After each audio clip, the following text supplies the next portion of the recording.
Welcome to the Never Too Early Fantasy Football Podcast, where it is never too early for fantasy football. My name is Jeff. And I'm Alex. Hey, Alex, how's it going today?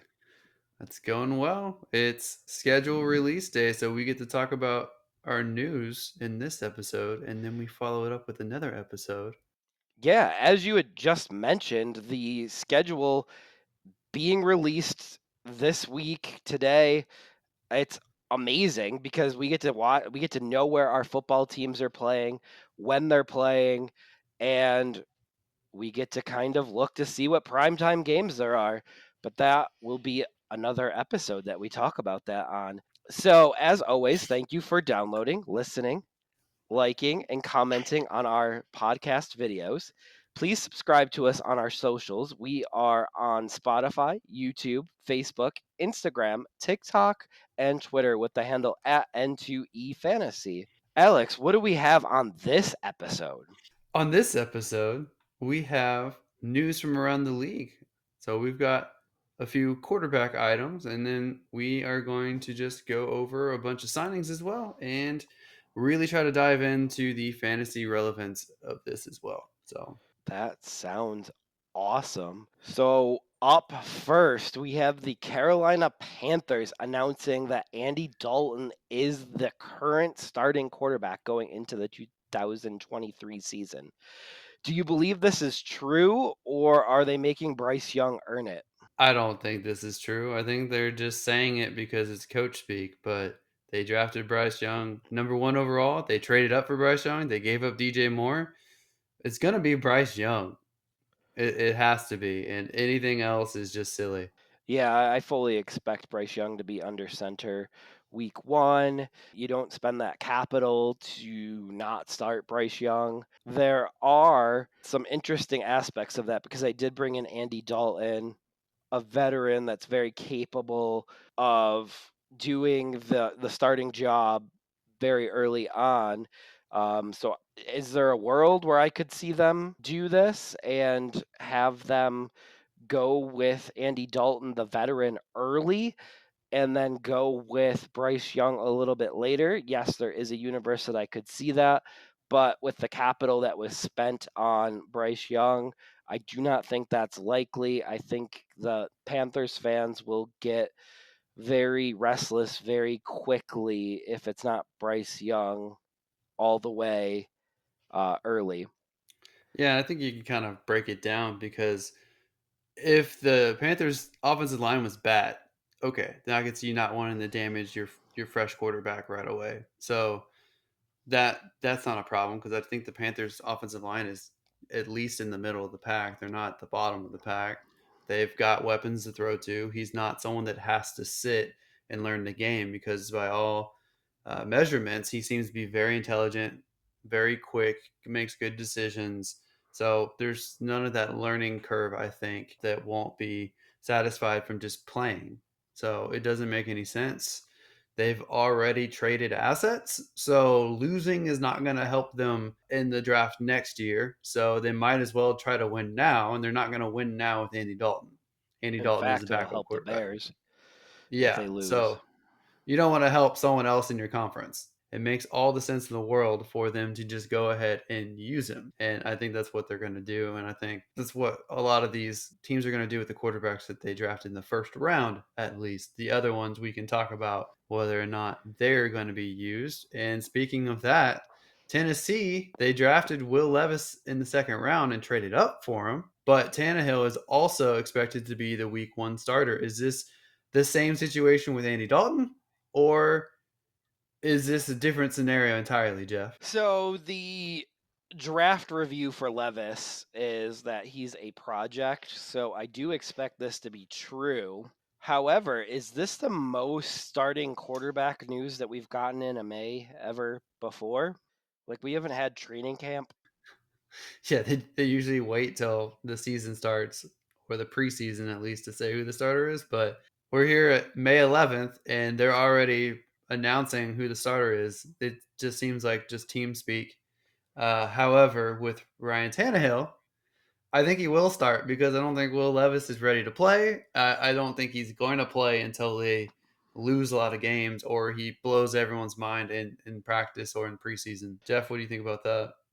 Yeah, I completely agree. And I think it kind of brings us into our next point that Malik Willis, his roster spot may be in jeopardy in Tennessee.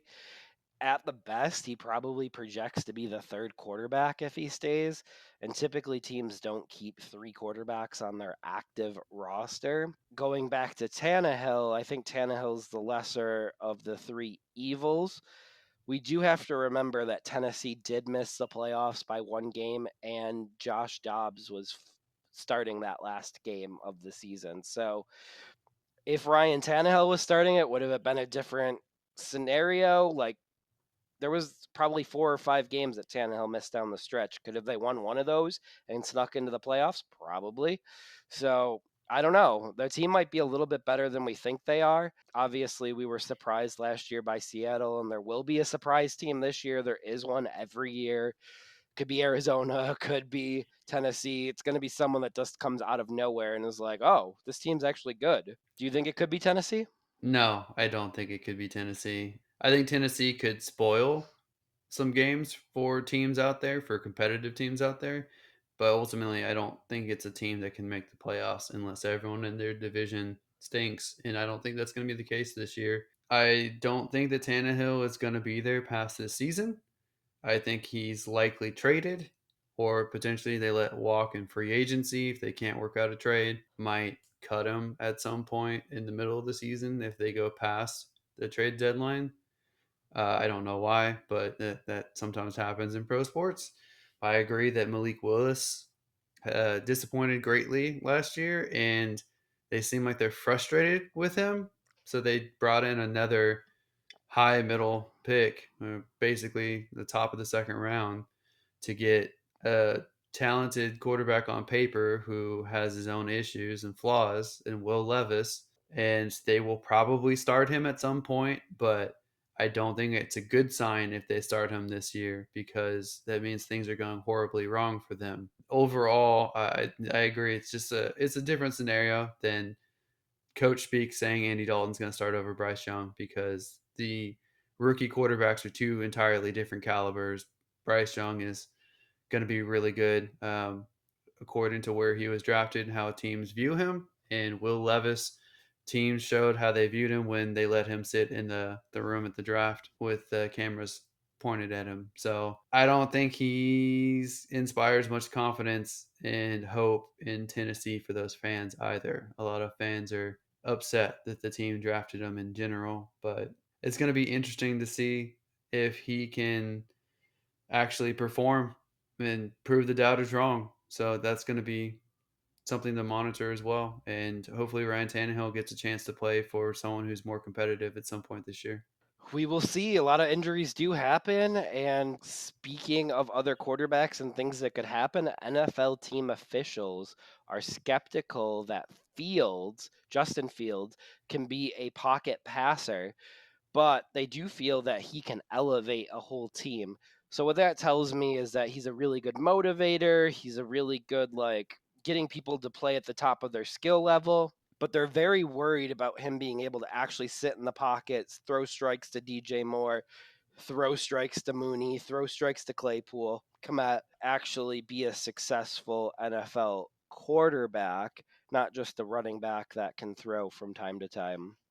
What are your thoughts on this? Is this sour grapes by other teams, or do you think there's some validity to this? So I think he has been more of a rushing quarterback than a pocket passer. I think that's very evident just on how things played out. But I think a lot of that has to do with how terrible the offensive line was, how bad the pass catchers were, the game scripts that they were in. I just think everything fell apart, and he was the only one shouldering the team and even making them competitive at all. So with an improved offensive line, with a true number one wide receiver in DJ Moore, with the improvements that they're making, he should have more of a chance to be in the pocket should they need it. I think he's still going to be a very mobile quarterback. I think that's still going to be a very important part of his game. He does have to prove that he can be a pocket passer, but he did do that to an extent at Ohio State. Granted, that's a very stat friendly, offense friendly system. I think they're still going to be good. I think he does elevate the entire offense. We don't know how it's going to translate to DJ Moore's stats, the other receiving options stats there. That's going to be interesting if he puts up 4,000 passing yards because I don't know if he'll do that the way that it's gone last season. So that's something to monitor. And I'm also down on Cole Kmet. I don't think he's that good of a tight end, and he's not a tight end one for me. So that may be a hot take right there, but That that's a I don't think he's scorching take. I don't think he's that good. So All right, sir. I mean, he did finish quite high last year without a good pocket passer. I will probably have him just right around TE 12, but he did finish seventh last year, so I think the 32nd pick would have been a great pick to use to take a tight end, and it's a shame that they traded it to the Steelers. they also signed Tunyon as well, so they do have multiple tight ends on their roster that I think that they feel comfortable with. But I know you're also down on Claypool, and Claypool could easily have a bounce back year this year after he learns the playbook and figures it out. It's within the realm of possible outcomes that we'll have to see as the season goes along. Yeah, we'll see. I think that there's going to be a few teams that are trying to get Marvin Harrison Jr. next year. I think Chicago's one, and I think Houston's another. I think Tennessee's another.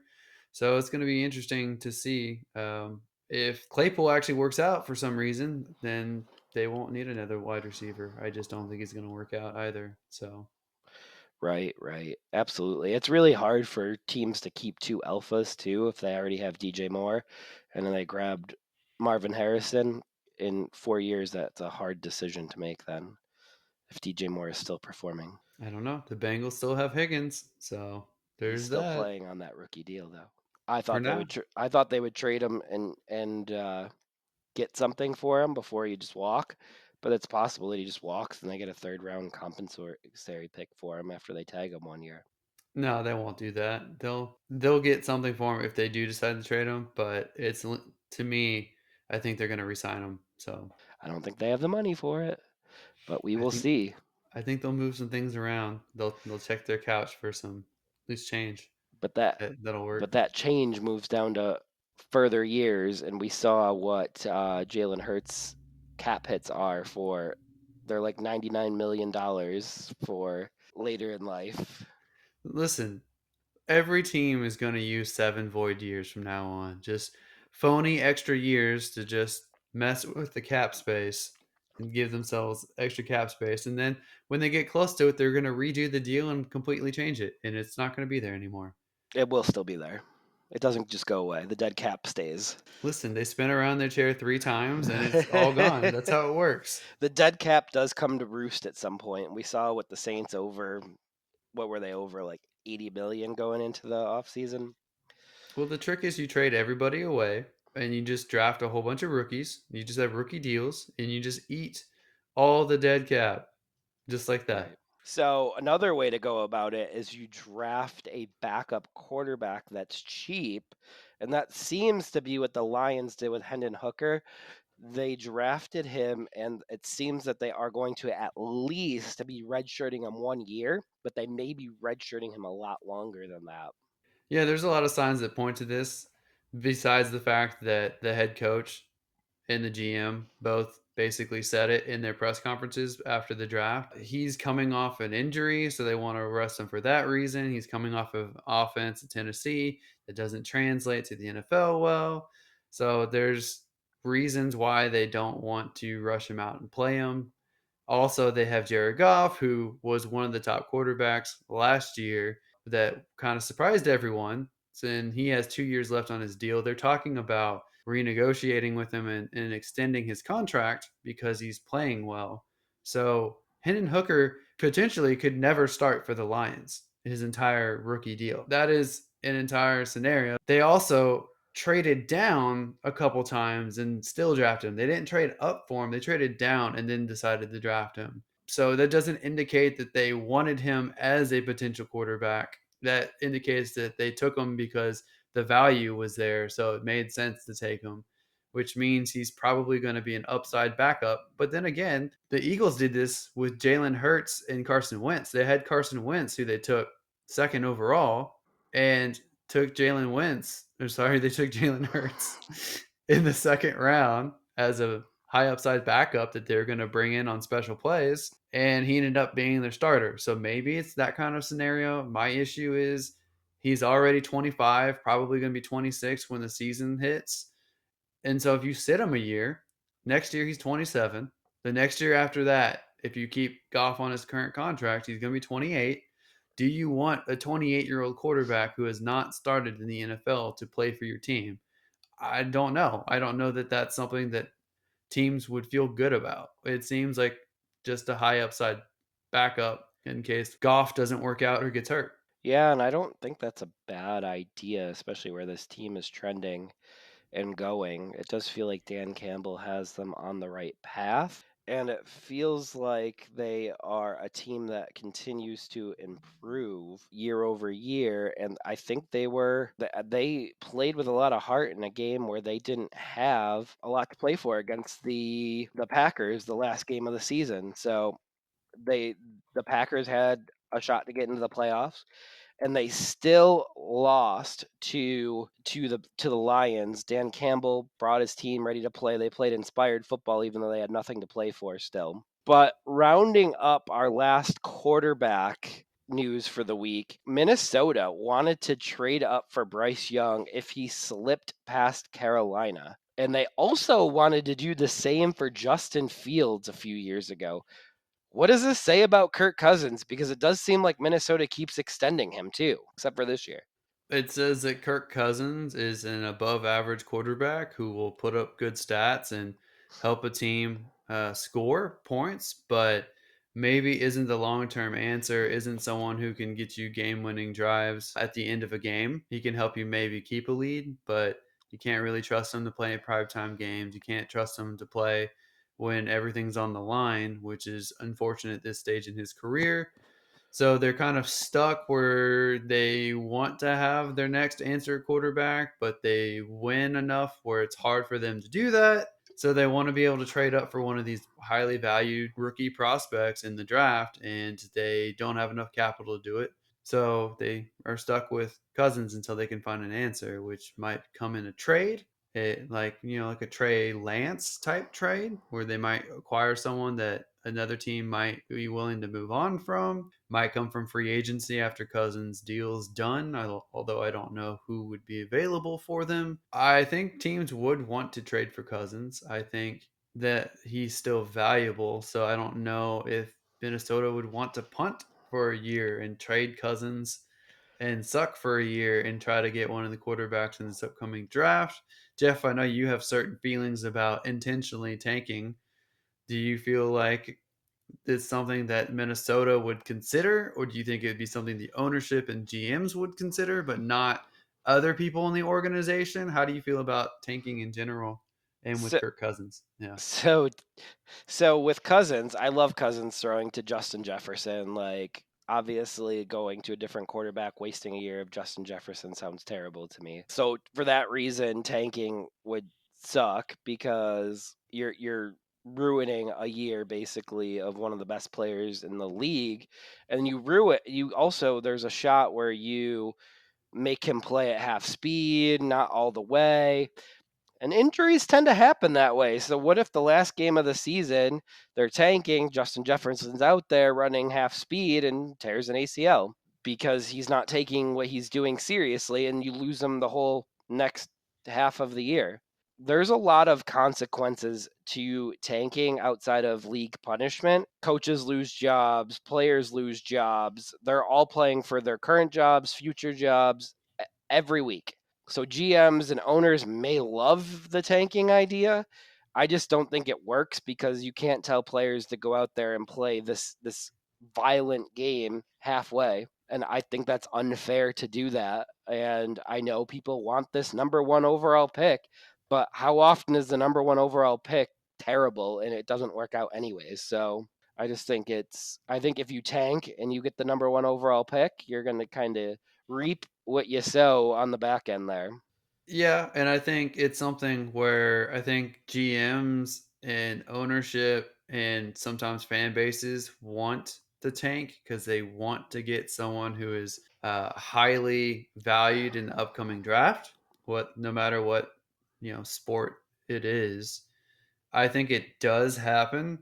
I think it usually comes from the GM standpoint and the ownership, but there has to be some kind of understanding that they're going to keep their job. However, I think sometimes they push the tank job, and the coach is the sacrificial lamb. Even if the coach may have had a nod, like, "Hey, go ahead and tank because we want this draft position," but I think sometimes they get fired, and I could see coaches not wanting to take that. They're like, no, I'm going to try to get a win how I can. I'm going to explain this as they gave me a horrible team and I did what I could with it.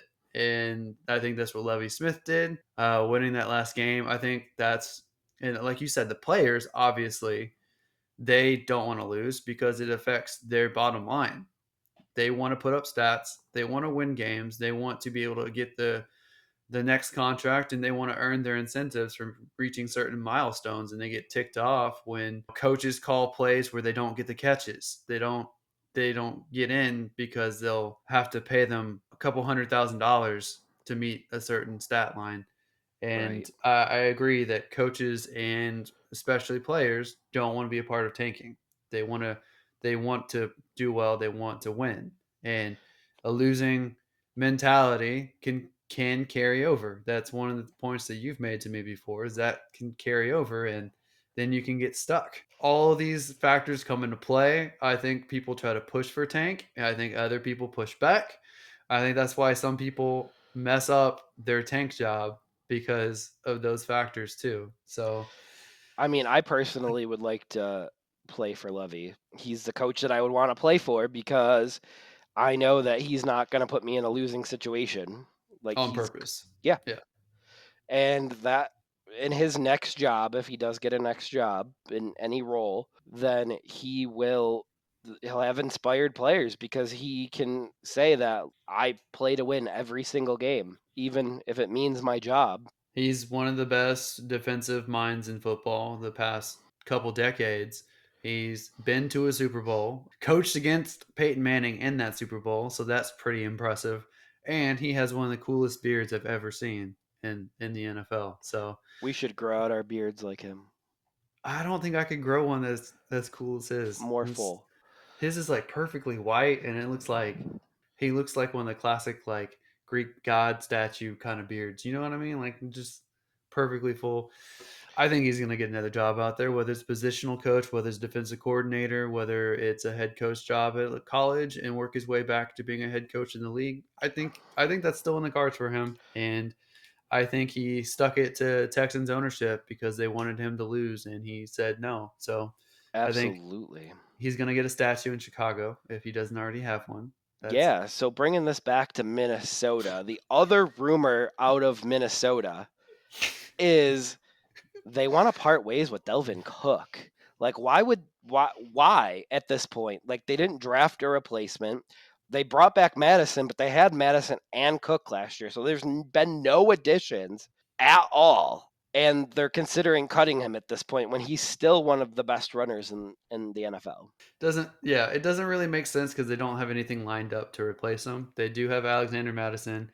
They did draft, I think, McBride in the 7th round. So they do have some options, but Dalvin Cook is probably their best chance to win ball games. So if they move on from him, if they just release him, that doesn't make sense to me because it doesn't sound like it's trying to win. And if they trade him, maybe they get something that makes it worthwhile. But I mean, what would make it worthwhile to you? Would a 3rd rounder do it? Or, I I mean, don't because they see can how get, that helps him at running back this year, though. yeah. So the only reason why they'd want to move on from him at this point would be is if they think there's going to be league discipline and he's not going to play anyway. I just don't see that. Or if they want to, I don't know how much cap they'd save, but I don't know why that would be important to them right now. Yeah, I mean, they could always go after a free agent like Zeke or Fournette, or I mean, there's still guys out there. Hunt. none of them sound as appetizing as Cook. And he's still recovering from his shoulder surgery, so I don't even know if they can cut him until he's fully recovered from that. But are we ignoring just the simplest explanation and this is just media talk and it's not coming from the team at all? Right, they should keep him. They should keep him. But he was a smart guy for getting that shoulder surgery this offseason when there was starting to be rumblings about him going away because why not get it repaired on the team's dime before you're a free agent? Yeah. It just doesn't make sense for them to cut him Nope. unless they think he can't play anymore, and I don't think that's the case. I don't see it. I Yeah. like watching him play still. I would still draft him pretty high as a running back. I still have him as an RB1 going into this year, and you may not, but I still have him in as a top 12 running back going into this year. I don't see any reason why not, unless he gets a suspension or his shoulder injury is worse than we think it is. Even still, he'd still be in the top 4 or 5 rounds, I would think. I don't get it. And another guy that's kind of puzzling is Joe Mixon with the Bengals because there's all sorts of rumors about him potentially being cut or taking a pay cut as well. Yeah, and they did draft Brown in the 5th round, but he's not as good of a running back as Alexander Madison, so that would be kind of scary to move on to him. Chase Brown, I think. Yes. And so that doesn't make any sense either. I think they could easily just move on from Dalvin Cook or from Joe Mixon next year and draft someone in the next draft or bring in somebody else. But neither case makes sense to move on from at this point. The time to move on from them was probably during the draft, especially if you acquired the next person to take over, and they really didn't. So Yeah, to me, it doesn't feel like they really had a plan. And if they just cut them, it feels like there's two contending teams that are cutting a piece that actually made their team better. And it's not like either of these teams are currently over the cap where they could reallocate this cap to other places right now, because I don't really see any big money names out there unless they have another trade that they're working on and they need that money. It's an interesting market for running backs because it's really hard to get that second running back contract of more than 1 year at a time. We've noticed good running backs only get 1 year at a time lately. It's hard to be a running back right now in the NFL. We'll see if Bijan can come in and reset that market in 4 years. That's the only hope that this running back market has. yeah, it also doesn't make sense that they didn't draft better running backs in the draft if they were going to do this. It makes no So sense because there was Charbonnet that went to Seattle, and then now there's a timeshare with Walker that would have fit with either one of those teams. And I think Seattle ruined everyone's draft, is what I think. I I, mean, maybe that's their goal. they took a corner, and no one really thought that they would take a corner at 5 for whatever reason. I think because everyone was assuming they take Jalen Carter, and that threw off the Lions' plans. And then they take Jackson Smith and Jigba, and throw everybody else off who's below them because the Seattle didn't really need a wide receiver. Then they take one of the best running backs in Charbonnet, and I think everyone just I think they threw the whole draft in the chaos for people needing those skill positions. So that's I think their message overall though is they're going to put up a lot of points this year. yeah, and they're going to stay good for several years because they're drafting ahead of time rather than when they need them. We'll see. They have one of the harder schedules this year, but we'll see if they can overcome it and stay good like you predict them to, or if perhaps next year is the year that they draft the replacement to Geno Smith. Could you imagine if they nearly make the playoffs? They do so well when we think they're going to suck, and then when we think they're good, they suck and get like a top pick. Could you imagine that? Oh my I gosh, could imagine that. We stink overall at judging how good or how bad a team's going to be. Like, did we think last year that the Texans were going to have really close to 1,000 yard rusher and a rookie? I did because I thought Pierce was amazing. I thought they screw it up by overutilizing Burkhead and some of the other trash running backs and retreads that they had on the team. Like I liked Pierce going into the draft process last year. Right. So I was surprised the Texans actually did something that I liked, which makes me optimistic now, and but also I'm still skeptical of Nick Casario and his decision making. So I'm worried about CJ Stroud, despite the fact that he was the top quarterback during my review process. I think because Nick Casario drafted him, there must be something wrong. Are you questioning your process now? When someone dumb agrees with you, doesn't that make you question everything sometimes? Yes. One thing that we all agreed on was that Corey Davis was not longed for the New York Jets. But there's now a report out that he's expected to remain with the New York Jets for the 2023 season. Where does Corey fit into the depth chart, and will he get a lift from Aaron Rodgers because he's a veteran, or will he just drown in the depth chart? Well, there's a $11 million little gap that he fits right into that contract, so that's where he fits. But playing wise, it doesn't make sense. I can understand wanting to have as many receiving options as possible, but it's now too many to be sustainable, and someone else has got to leave. And the cleanest person for them to get rid of is Corey Davis at this point, and he's kind of just wasting away, and especially burning a hole in your pocket if he has an $11 million contract and he's just sitting there and probably not going to get many passes. It makes sense that they move on from him. I think this is them angling for value because they want someone to trade something for him rather than just cut him. But I can't see how week one rolls around and he's still on the roster. I Right. just can't see it. I mean, there's always camp injuries that do happen, so there is a path for If him to. everyone's healthy, I don't see a path for him to stay on this Yeah, team. there is a path for him to get healthy playing time if there's an injury to like Wilson or Lazard, and kind of quickly too. I do think he gets a leg up because he's a veteran, and I do think that helps every single wide receiver with Aaron. He doesn't like playing with young players. We've never been able to find a young player that he's put up consistently good stats with. I think that Corey Davis, a former first round pick, if we all remember correctly, of the Tennessee Titans.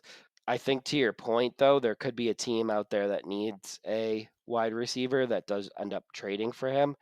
And ironically, the Titans probably could use another wide receiver, but I can't really see a rekindling there. But yeah, I don't know if they would trade him to the Chiefs because they're kind of competing with the Chiefs right now. Chiefs could always use an extra receiver or two. I don't know what their strategy is here because that's a heck of a lot of money to be trading for at this point. The Chiefs already have three young guys right now. They already have Sky Moore that they drafted 2 years ago. Hmm. They already drafted Rice this draft. They traded for Tony. Hmm. They signed MVS, who might be a cap casualty in the near future. And They they also already signed have Kelsey. I think they have the backup tight end Gray. They already have receiving options. I don't think Corey Davis moves the needle for them. right. But I think the Chiefs are being too cute with their roster. I think they need to get a savvy veteran, and I don't think that they have that They have in the Kelsey. wide receiver position. So, They have Kelsey. Um, but he's a they could savvy have veteran Hopkins at too, everything. Jeff. They could have Hopkins too. Maybe they don't want Hopkins. Maybe Hopkins doesn't fit what they want to do. Um, Uh, but winning football games? Okay. I mean, Patrick Mahomes threw for 5,000 yards without That's true Alpha. with yeah, because no Um, one knew who to cover. yep. Didn't have I the think that's biggest. part of their magic. Like, woo, woo, Hmm. woo, which way are we gonna go? But they also have Justin Ross, who actually had like a red shirt year last year, and he's been getting some slight hype, and that's a name to keep ear out for in dynasty and redraft leagues. If he takes flight in the preseason, his draft stock is going to soar because he had a lot of hype before he had that injury last year and went undrafted, and the Chiefs signed him. So I think Taking flight and soaring should be saved for bird-related teams, Jeff. Honestly, at this point, I have no idea which Chiefs wide receiver to own and which one's going to end up being the best. They're all late round flyers until someone gets significant hype or performs in the preseason or does something noteworthy. So until that point, it's just Patrick Mahomes and Kelsey that I want to own, and maybe Pacheco or McKinnon at the running back position. Absolutely. Speaking of pass catchers, did you see that Tyler Kroft got signed with the Miami Dolphins this week? They did lose Gesicki in the offseason, so this seems like their only major tight end replacement. But they were a team that didn't really use the tight end a lot last year because they do have some high power weapons. And I think they even have even more high power weapons this year than they did last year. But do you see Tyler Kroft being their starter, or do you see anyone else that was on their roster potentially being their starter this year? I think he's a decent tight end to bring in. I don't think he's going to end up being fantasy relevant himself. They let Kaseki go because I think Kaseki was more of a slot kind of receiving tight end. They used to use him in the slot. They didn't really use him that much last year, and they already brought in a new slot receiver. Your homeboy Braxton, I believe, Big and now mistake on the Jets. they now have A Chain as well as Mostert, who they're probably going to utilize in the passing game a lot. So I don't think Croft by himself is going to contribute a lot, but they are adding weapons everywhere. Croft being an actual tight end, it'll help them have all these different formations, so they can have tight ends, three wide receiver sets, four wide receiver sets, two different running backs. Probably, I think they have a third running back they can bring in as well. They're going to have all these different formations, and I think Tua, whoever's starting at quarterback for them, a lot of these skill position players are going to be very crucial and important in fantasy, but I don't think Croft is the one that's actually going to put up the stats, but he will help the other guys shine, I think. Yeah, I think so too. And they have Durham Smythe that's returning to Miami also. He kind of took a lot of playing time from Gasecki quietly last year, and Gasecki kind of went away kind of quietly, a guy that they actually franchise tagged last year and then decided not to use, which was an interesting decision on their cap part. But I do think Tyler Croft does fill a need for the Dolphins because they definitely need depth at the tight end position, and obviously the tight end position does help with the run game. And you need to have a couple tight ends that can block and be able to get that run game going. All right. So moving on to some really surprising news. Foster Moreau signs a 3-year deal with the New Orleans Saints. And this is surprising because just 2 months ago, was taking a break from football to recover from illness that the New Orleans Saints found in the middle of a physical with him. I didn't expect him to be cleared this early, but he is, and congratulations to Foster.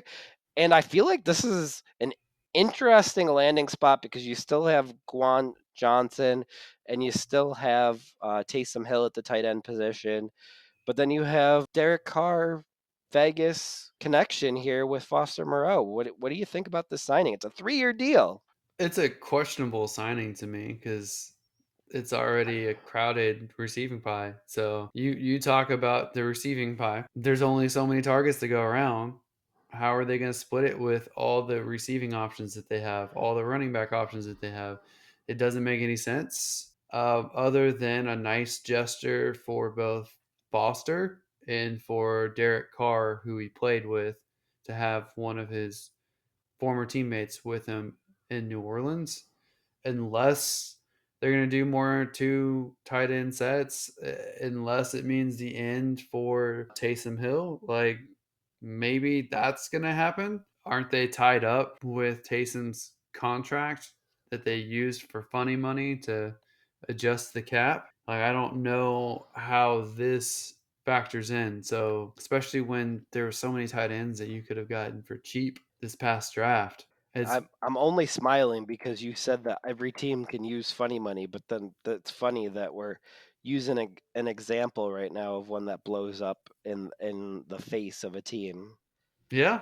right now. Yeah, he's on the hook for like a cap hit right now of like 6.8 million, and if he's not on the roster next year, it's a 16.9 million dollar cap hit, dead cap hit. I just don't know what is gonna happen there, to be honest. Like So there avoid all Saints tight ends, basically, at this Yeah, point. I think what this does is unless there's an injury to a Saints tight end, I'm already avoiding Taysom Hill right now because part of his value came from running the football. Now they have three viable running backs. Came from throwing the football. They now have a viable quarterback. And catching the football was like the third thing on his thing. So like I'm kind of avoiding Taysom Hill at all costs, and I feel like Foster Moreau ruins any chance of drafting Quan Johnson and vice versa. So if one of them were to get hurt or traded in the preseason here, then I would be interested or cut. I would be interested. As far as right now, I'm not interested in either. I don't trust Taysom Hill. I understand people in two quarterback leagues might be forced to draft someone like Taysom Hill as a backup, but I feel like he's now just a foil for whatever Saints player you draft. He's going to steal a touch here and there, steal a red zone target, red zone rush, and really annoy the crap out of a Kamara owner or a Dwan Johnson owner. Taysom Hill is just going to be annoying to fantasy football owners because he's just going to steal touches that should go to your guy that you drafted because you made the right choice. They're the ones doing the wrong thing. So I do think they're going to use him less than ever, though, because of the fact that he is up there in age, and they do have stars at those positions now, too. but So they're stuck with him. They're stuck paying him. They might as well use him if they're going to pay him this much and they can't get rid of him. they're going to use him as a personal punter protector for $10 million. But he's 33 years old this year. So it's not like he's a spring chicken. The only one to own is Derek Carr at this point that you can feel okay about. Everyone else is a gamble at this point. For the tight end room, I would own Olave. I would 100% own Michael Thomas this year. And I know you may not agree with that, but I liked what I saw from him last year. And if he's recovered from that injury, I kind of buy him, especially at the low price. I like to buy low. I'll tell you another hot take. I think Olave is due for regression. He might be. I would still draft him though. I would draft In what anybody at round? the right position. What round would Oh, you draft I Olave? I won't get him because he's way later than what other folks have him at. I have him at wide receiver 25 right now, so I'm not They're gonna get drafting him. him as a wide receiver one, Yep, and I don't think I want any part of him at that price. nope. He finished 25 last year, but that was with like Kelvin Ridley not playing. That was with Cooper Cup out. That was with Hopkins being suspended. So like there was some circumstances around why he finished so high. I think he's very talented. I think he could eventually be a wide receiver one. I just don't think that's right now. Well, we go from high to lows here with Henry Ruggs, and he did plead guilty to a DUI and vehicular manslaughter and will serve 3 to 10 years in prison. There really isn't too much to say about this. I'm hoping that the family that this happened to got some resolution out of this, and this kind of puts a cap on the Henry Ruggs career. Yeah, I know that he's very highly regarded from talent wise from his draft. He was the first wide receiver taken. I know that this has happened. This exact scenario has happened to another wide receiver, Dante Stallworth, and Stallworth eventually was able to return back to the league. So I think there is a pathway there. We don't know exactly how long he's going to end up serving. You don't want any of this stuff to happen to anyone ever. Not to an average Joe on the street, not to someone who's a celebrity too. So it's reckless driving 150 something miles, I think, while intoxicated. He at least is willing to do the time, and hopefully he gets out on good behavior and makes his amends and has a chance to resume his career. I don't know if it's likely at this point, but I mean, I wish the family the best, and I hope that Ruggs also learns from this and was able to restore and rebuild his life after he's done with this. Yeah, and I hope the family has some resolution out of this too. I mean, obviously, at the end of the day, there's no amount of time, there's no amount of punishment that they could give Ruggs that would make this okay or right to them. So I'm not really going to comment on the punishment, but I'm just hoping they can make peace with it at some point, and this brings some resolution to getting to that point. Well, I think that's all the news that we had for you guys in this segment in this show. But we will have another episode as we discuss that we will do the schedule release show. Once we get to dissect it, we will push this out and we'll push out that second episode for you guys. So we just want to thank you guys again. So that does it for this episode. Thank you for downloading and listening to this episode. Please don't forget to like and subscribe. Please leave us a comment and share the show. Every little bit helps.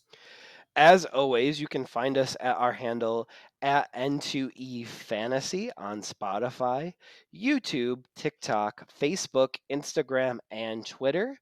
Please give us a follow. Until next time, take care of yourselves. And remember, it's truly never too early for fantasy football. Thank you again. Bye, everybody.